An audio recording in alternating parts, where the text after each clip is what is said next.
Ever wondered why some people seem to have an endless supply of motivation while others struggle to get out of bed? Well, it's not as simple as it seems. Motivation is not a one-size-fits-all concept. It's a complex blend of psychological, biological, and social forces that drive our behavior. Imagine a runner. She's in the middle of a marathon. Her muscles ache, her breath is short, but she keeps going. Why? It's not just about the finish line or the medal that waits there, it's about something deeper. She runs because she loves the feeling of pushing her limits, of proving to herself that she can do more than she ever thought she could. That's intrinsic motivation, the drive that comes from within us, from our personal values and interests. On the other hand, think of a young man working late hours at a job he doesn't particularly like. He's tired, he's frustrated, but he keeps going. Why? Because he needs the paycheck at the end of the month. He's driven by external factors like money or recognition. That's extrinsic motivation.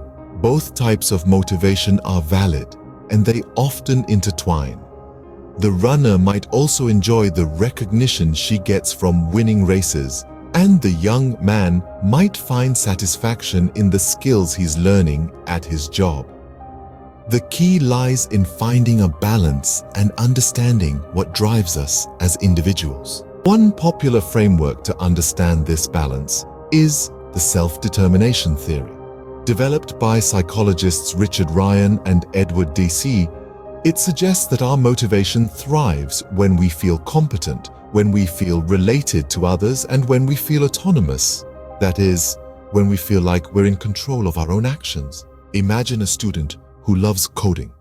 He feels competent because he's good at it. He feels related to others because he's part of a coding club at school.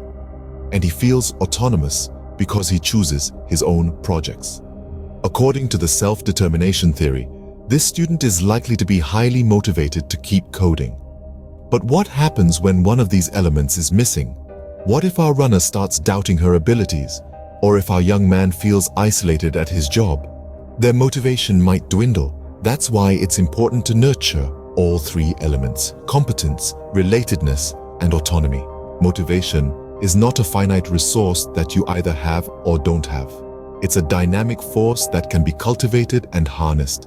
It's the spark that ignites our actions, the fuel that keeps us moving. And understanding what drives us, what truly motivates us, can make all the difference. So, to wrap it up, motivation is a complex blend of intrinsic and extrinsic factors. It thrives when we feel competent, related to others, and autonomous.